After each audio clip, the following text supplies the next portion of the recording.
Welcome guys to this next video. So there's a phenomenon, okay, happening in the car community, and what I'm talking is, for example, a new car comes out that is somewhat controversial, so people hate it, but 1 or 2 years after, most people start to love it and actually buy it.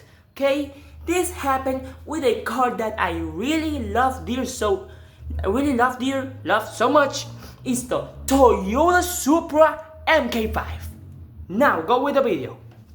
What happened is that in 2020 Toyota dropped the Supra mk5. So this car used the engine, chassis and transmission from its brother, the BMW Z4, and people say it's not a real Supra. No, it's fake.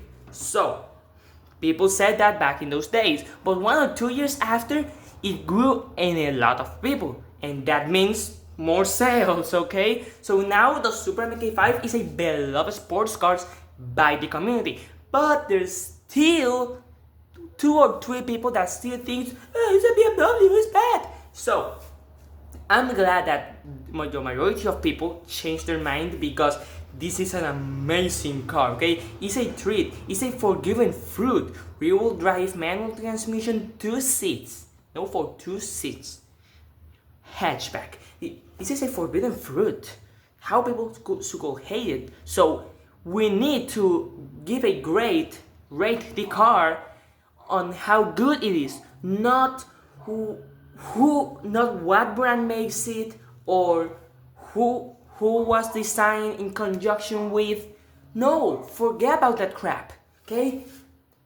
Think about how good is the car, okay? That's the important part. So now I'm going to tell you guys everything you need to know about the conjunction between the Supra mk5 and the BMW Z4, okay? So any doubts will be answered in this video. Now, starting with the engine, is a 3-liter inline-6 turbo. Most people know that, and I know the code name is B58. Also, most people know that. But what most people don't know, this engine is not a BMW or a Toyota engine. No, this engine is from both. What I mean by that is, when this engine was designed, both brands worked to make this engine happen, being built, existed. What I mean by that is, the internal combustion system and the turbocharging system, the cooling, all that stuff, the performance part of the engine was designed by BMW, although the durability, reliability, longevity part of the engine, okay, and ease of maintenance was designed by Toyota, okay? The best of both worlds. You got the performance of BMW and the reliability of Toyota. That's why this engine actually came out really reliable, and BMW started to use it in M240i, M340i, M440i, M540i. You know the drill, okay? Actually, yeah, M540i, the gas version talking about, okay? Because in there's the 5 Series and i5, the gas version. There's a version that has the P58. So, in the Toyota Supra, it's the same chassis and transmission, okay? There's 2 options. Right now, it's a ZF 7-speed automatic, I think it's a 7-speed or 8-speed automatic transmission, really fast shifting, or you could get, in both the Supra and the Z4, a 6-speed 3-pedal manual transmission. Real manual, roll to your own gears.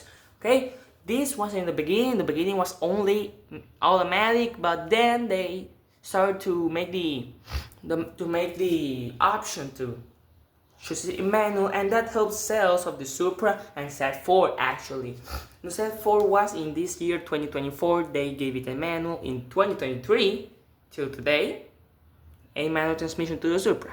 So now the body of the Supra is something really interesting, because BMW and Toyota weren't seeing what each other were doing, okay, with something that is not the engine, chassis or transmission.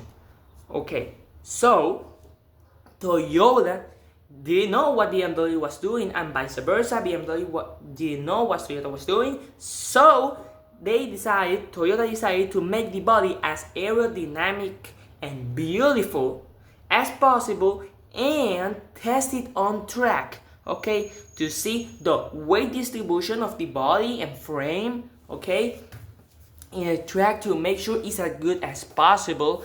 And okay, look at this, the suspension, they designed it to be as dynamic as possible. They wanted a sportier car than BMW.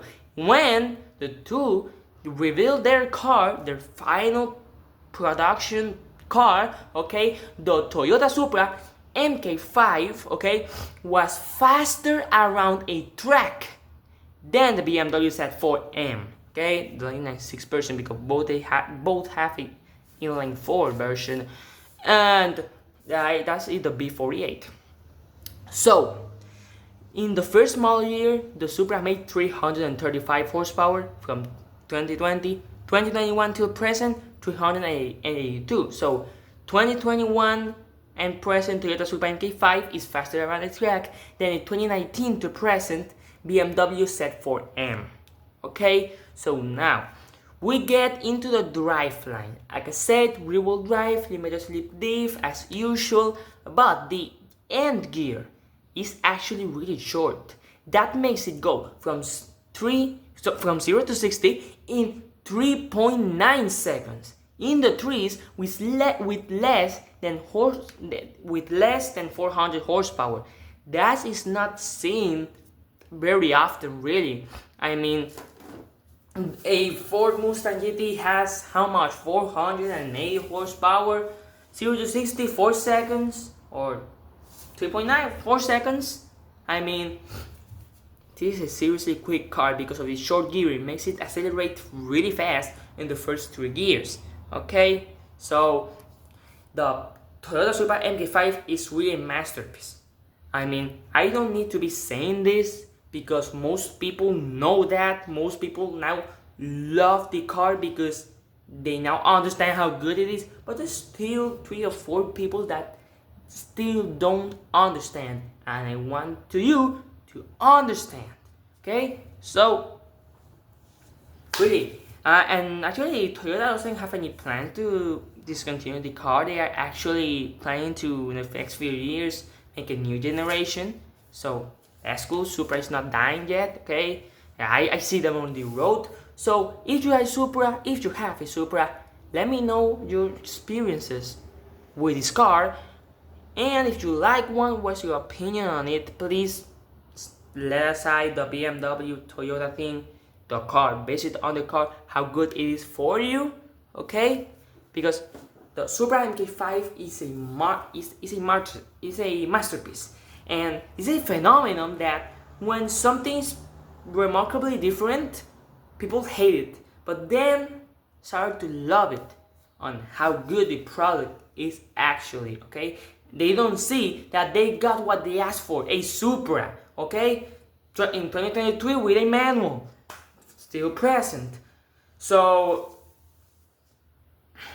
yeah, people tend to hate new things that they ask for. Then 2 years later, they love it, okay? So, interesting case here, there's a few other cars that had happened the same thing. If you want me to talk about those other cars, okay, let me know in the comment section if you want to see other models, because I'm thinking right now about other car that had the exact same problem. People hated it when it came out, then people started to love it, more sales, and became loved, okay? Like, in sometimes people tend to take time to appreciate some beautiful things, okay? So thank you for watching this video. Leave a comment if you like, subscribe if you want, if you don't want, I don't care, but if you like the content, why not subscribe? So, thank you for watching, see you on the next time.